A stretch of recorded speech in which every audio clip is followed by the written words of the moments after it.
বিশ্ব নবী হাবিবুল্লাহ আকায়ে নামদার ছাগল চড়িয়েছেন। এই সুযোগে একটা কথা বলে দেই, ছাগল চড়ানোর দায়িত্ব নবীদের দিয়েছেন কেন? প্রত্যেকটা নবীকে দিয়ে ছাগল চড়ালেন কেন? একটা কথা বোঝেন, ছাগল চড়ানো মানুষগুলো খুব ধৈর্যশীল হয়। অধৈর্য যারা, তারা ছাগল চড়াতে পারবে?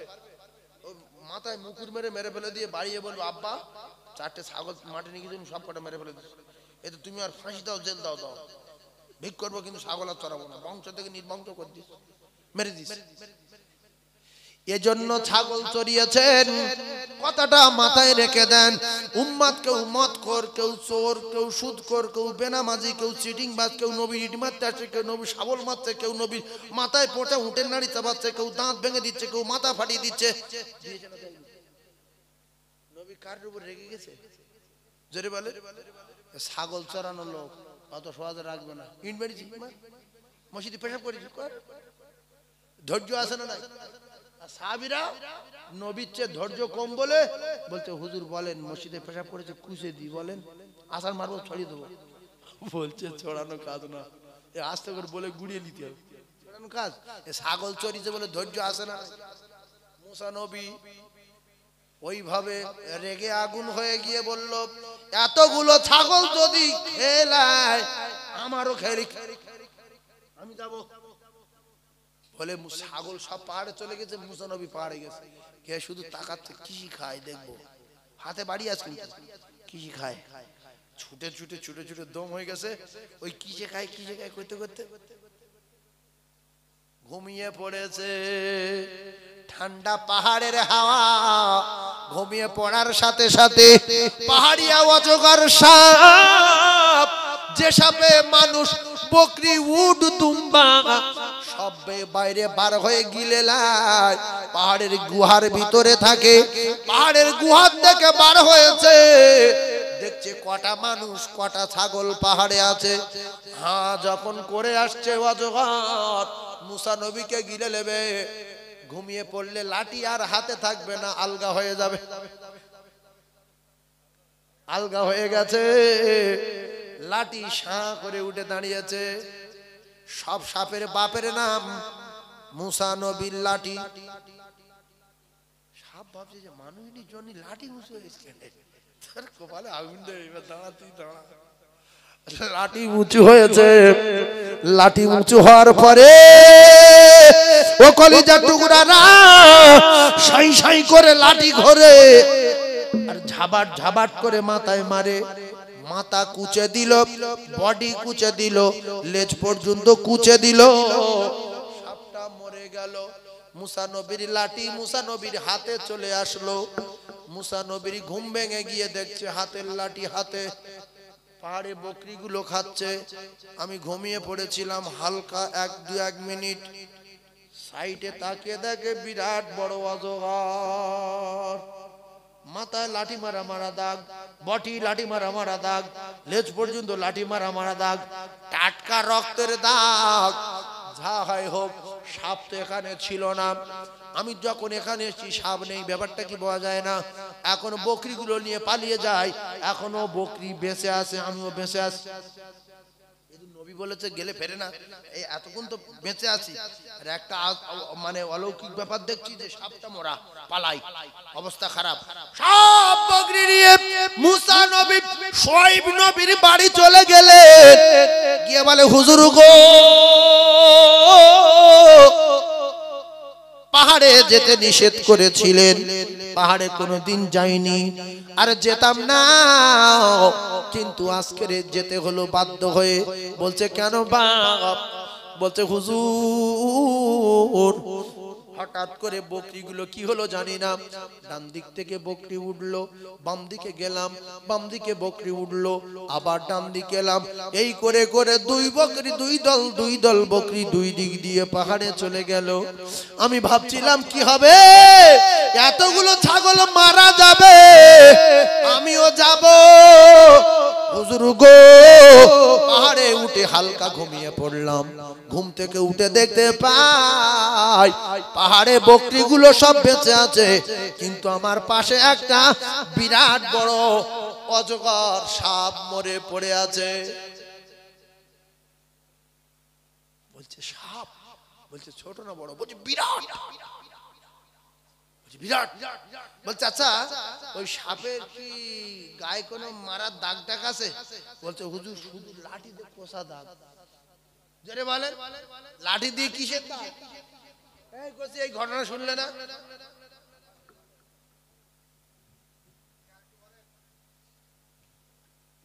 তোমরা এইটা ঘাঁটি করে আনতে পারো না?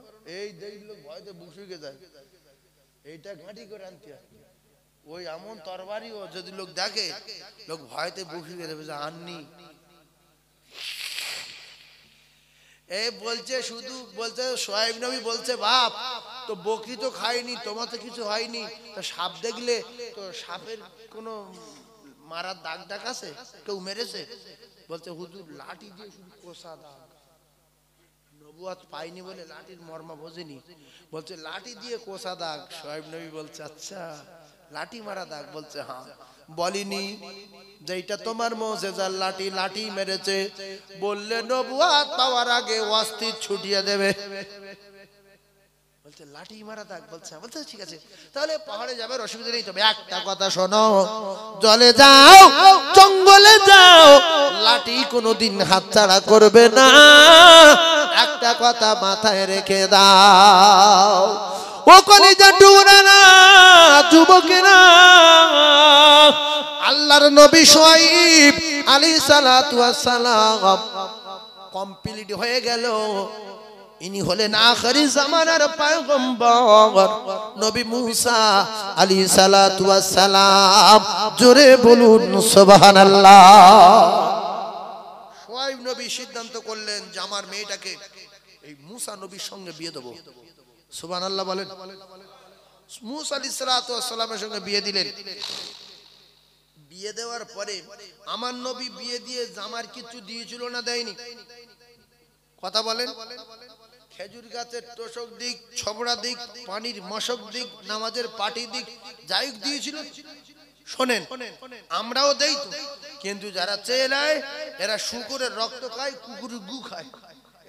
যারা চেয়ে নেয়, আচ্ছা শ্বশুর বাড়ি খাট চেয়ে দিয়ে ওতে শোয় কোন আক্কেলে? ওতে নিজে পায়খানা করে তার ওর শোয়া উচিত। গুনে বালিশ করবে, গু 1-1.5 কিলো গুলে বালিশ করবে।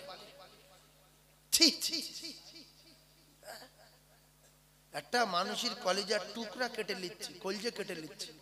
বিয়ে করবেন, মেয়ে হলে মেয়ের উপরে কত মহব্বত হয় সেই দিন সে বুঝতে পারবে বকিলির বংশ। নিজের মেয়ে জন্ম দেবেন, শুধু মেয়ের উপরে কতটা মায়া এইটাই সে বুঝবে যে বিয়ের সময় টাকা দেয়। ও বুঝবে আল্লাহর কসম, মেয়ে যারা আছে তার জিজ্ঞাসা করেন, শুধু ভাবে যে আমার জীবন, আমার জান, আমার কলিজার টুকরা চিরজীবনের মতো অন্যজনের হাতে তুলে দেব।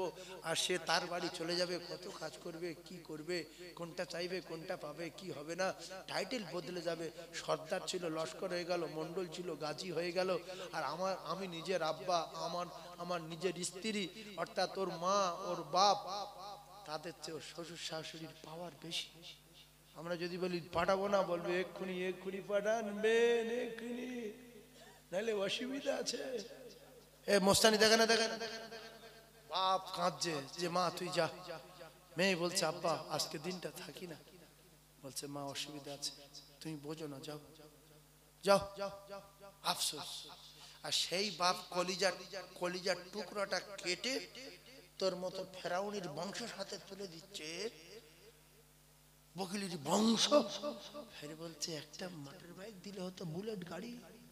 তোর বাপ সাইকেল চড়ে তোর জন্ম দেয়নি, তুই বুলেট গাড়ি চড়বে? এই মুখ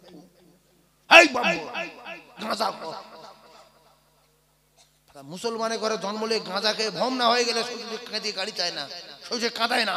নবীর মেম্বারে বসে বলে যাচ্ছি, বলবেন শ্বশুর আব্বা আমি অন্য বংশের ছেলে, 1 টাকা দাবি নেই, 1 টাকা দেবেন না, শুকরে রক্ত খাওয়া হবে, আপনি খুশি হয়ে যা দেবেন আমি তাতে খুশি, না দিলেও খুশি। আল্লাহর কসম, শ্বশুর খুশি হয়ে ক্ষমতা অনুযায়ী যদি 10 টাকা লরি 8 খানা দেয়, নেওয়া জায়েজ। 7 বিঘে জমি দেয়, নেওয়া জায়েজ। 4টে লরি দেয়, নেওয়া জায়েজ। মার্কেটে 7টা দোকান দেয়, নেওয়া জায়েজ। এজন্য রাসূলুল্লাহ বলেছে, বিয়ে করার সময় ভালো ভালো মালওয়ালা বাড়ি থেকে বিয়ে করো, চেও না যে আজ না 2 দিন পরে ভাগ পাবো।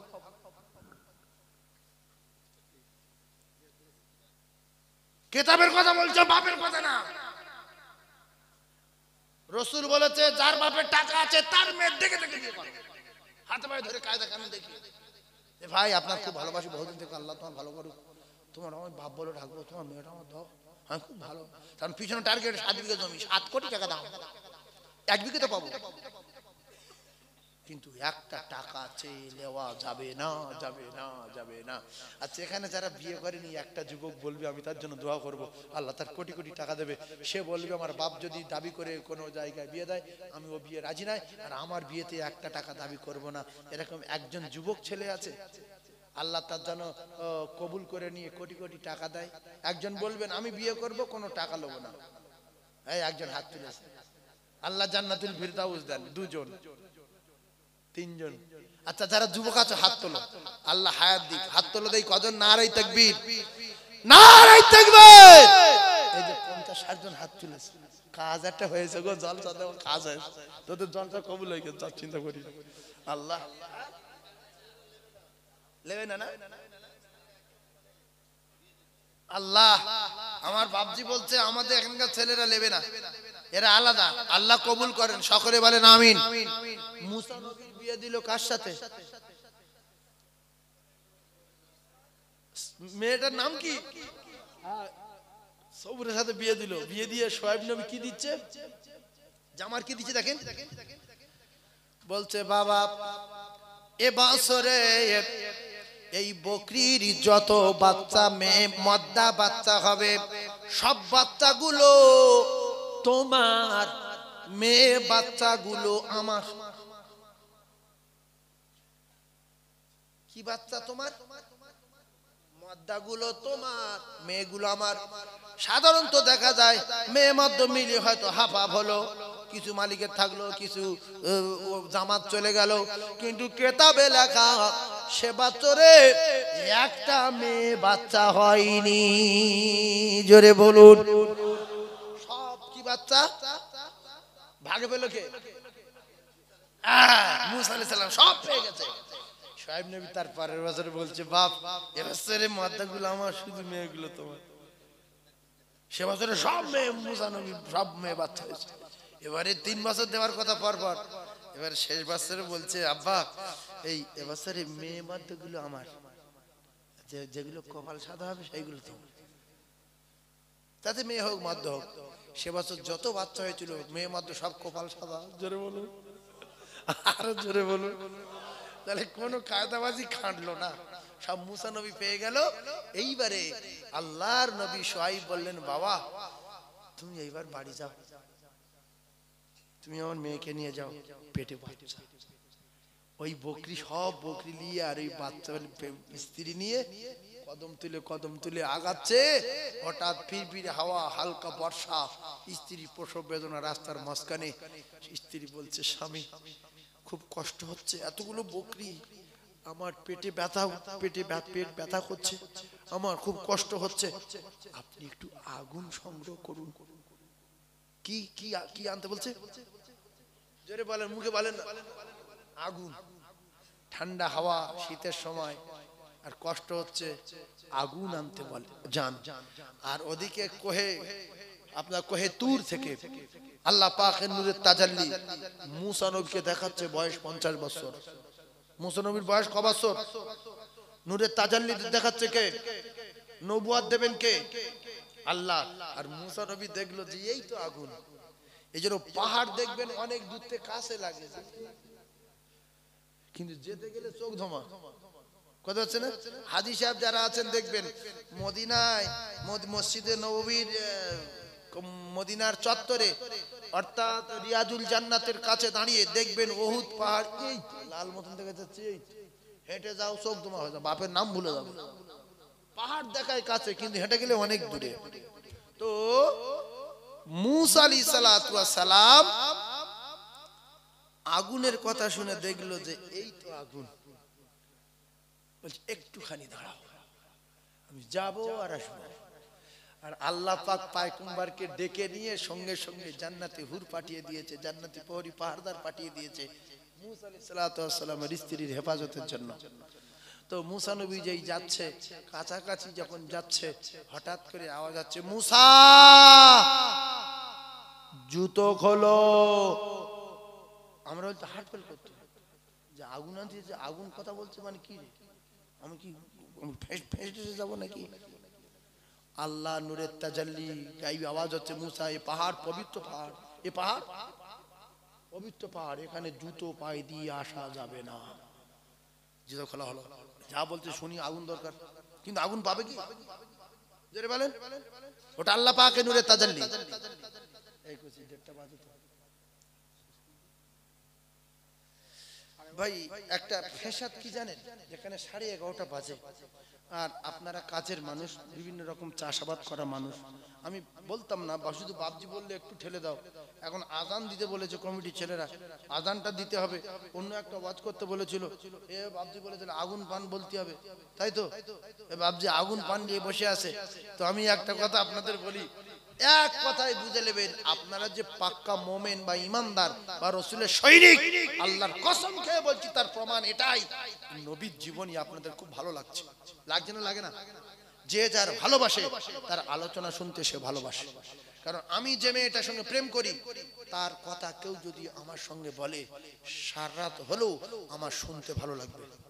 আরো কি বলেছে বল, আরো কি করতে বল, মেয়েটা কি করে বল, কেমন দেখতে বল, আমার জন্য কি কি রেখেছে বল। বলছে তোর জন্য 1.5 কেজি সোনা, 2টো ওয়াডি গাড়ি, 3টে স্করপিও, 4তলা দোকান, দুবাইতে ফ্ল্যাট, তোর জন্য সব কিনেছে। বলছে আরো, বলছে আরো যা বলেছে এখন 15 মিনিট লাগবে, শুনলে তুই পাগল হয়ে যাবি, আমি আজকে যাই কালকে আসবো। এ ছাড়বে?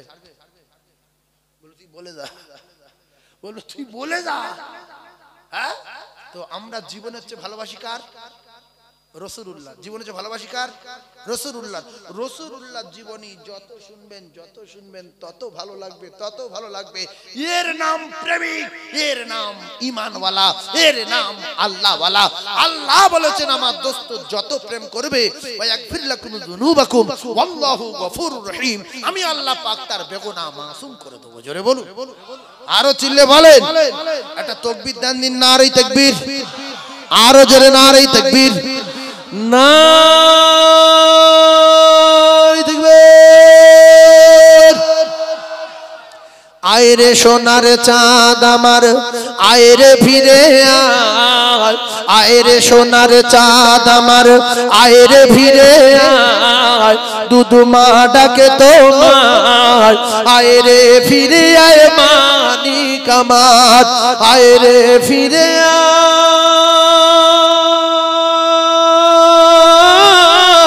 মানিক আমার। আমার কলিজার টুকরা মুমিন, আপনারা যে ঈমানওয়ালা, আল্লাহওয়ালা, রাসূলের সৈনিক, তার প্রমাণ আজকে দেখিয়ে দিলেন যে আমরা রাসূলুল্লাহর এত ভালোবাসি, এত ভালোবাসি, সারা রাত শুনতে আমাদের ভালো লাগবে। এটাই হলো মুমিনের নমুনা। আমি আর আপনাদের কষ্ট দেব না, তবে আমি মুসাফির।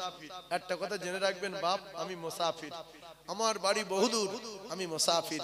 রাসূলুল্লাহ বলেছেন মুসাফিরের দোয়া কবুল হবে, মুসাফিরের দোয়া কবুল গ্যারান্টি, গ্যারান্টি, গ্যারান্টি। মা বাপের দোয়া কবুল গ্যারান্টি, গ্যারান্টি। মজলুমের দোয়া কবুল গ্যারান্টি, গ্যারান্টি, গ্যারান্টি।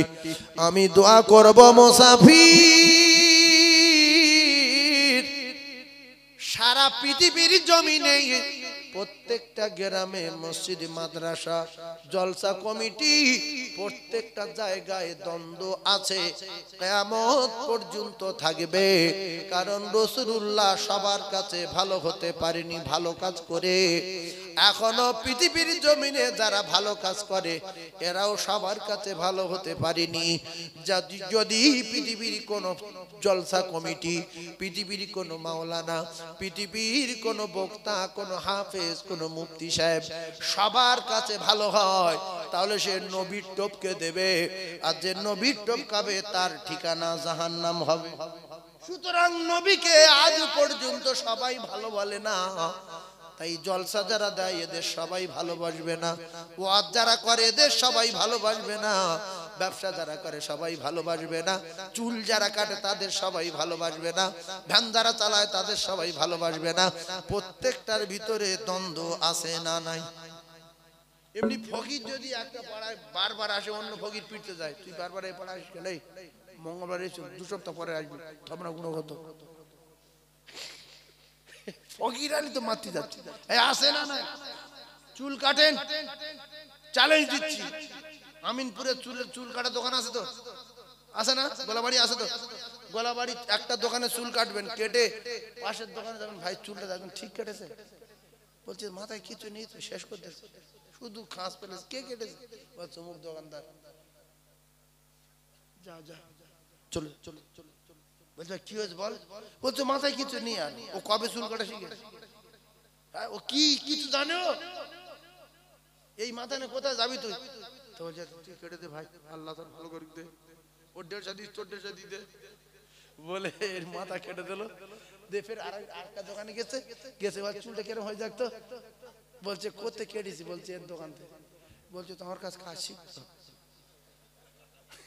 ও 2 বছর এখন চুল কেটেছে, আর আমি 27 বছর দোকানদারি করছি, মাথা তো শেষ করে দিচ্ছে। তা দেখছে তাহলে কি করবো, মাথা নিয়ে যাবে, ভাই তুই কেটে দে। লাস্ট নেড়া করে দিল। কি এই হিংসুটে আসে না না আমার সোনার চাঁদ ভাই, সেজন্য আমি আর বলবো না। আল্লাহ পাক আমাকে আপনাদের সকলের শোনা বলার চেয়ে বেশি বেশি আমল করার তৌফিক দেন, বলেন আমিন। এরকম মাহফিল কায়েম করবেন, শুধু রাসূলুল্লাহর জীবনী শুনলে শোনাবো, আর মেয়েদের বন্ধনের কথা শুনলে শোনাবো, গরিবের কথা শুনলে শোনাবো, গীবত ফিতনা সব এক জাতে বলে আসবো। আপনারা আমার ভালোবাসেন, আমি তো প্রায় মরেই গিয়েছিলাম। বিশ্বাস করুন, এখানে 19টা সেলাই, এখনো সেই সেলার দাগ আছে, 19টা সেলাই। আমি জলসা করে বাড়ি গিয়েছি, প্রত্যেক দিন যখন জলসা করে বাড়ি যাই 3টে 3:30 যদি ঢুকি, চুপচাপ মেরে তক্তাপোষের উপরে, খাটের উপরে, নয় বারান্দায়, নয় আমাদের মানে সানে, মানে আমার পুকুরে একটা ঘাট করা আছে সানে, সেখানে যাই, গিয়ে বসি, ঘুরি। আজান দিলে শুই। ওদিনে গিয়ে আজান দিলে নামাজ পড়েছি, নামাজ পড়ে এবারে শোয়ার কথা, বলছে সবজি নেই, ভোরবেলা একটু পাইকারি বাজারে গেলে ভালো হতো।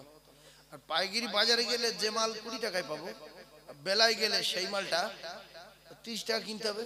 অন্য লোক পাইকারি বাজারে কিনে নিয়েছে, রাস্তার করলে সব দোকান দেবে, যে মাল 30 টাকা সে বলবে 50 টাকা। কি ফেসাতে পড়ে গেছে। একটু সকাল সকাল যাচ্ছিলাম টোটো নিয়ে, আর যেই টোটো নিয়ে রাস্তায় উঠেছে আমার ড্রাইভার, মানে আমাদের গ্রামের ছেলে, অন্য দিক দিয়ে একটা অটো এসে ওইভাবে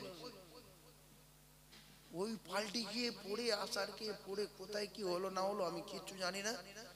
ছেলেরাও, গ্রামের ছেলেরা বলছে আমরা তুলেছি, মাথায় পানি দিয়েছি, ডাক্তারখানা লিখেছি, কানে সেলাই করেছি। পরে দেখছি যে এখানে 19টা সেলাই, বেডের উপরে 19টা সেলাই প্রায় হয়ে গেছে। তখন আমার জ্ঞান ফিরে গেছে, কি ব্যাপারে আমি এখানে কেন রে? চারিদিকে তাকাচ্ছি, শুধু রক্ত। আল্লাহ বাঁচিয়েছে। তাই আপনাদের খিদমতে এসেছি। খুব হাঁকা চেল্লা করে কিছু বলতে পারিনি। আপনারা কি কষ্ট পেয়েছেন? কাটা কাটা কথাই বলেছি, দুঃখ পাননি তো?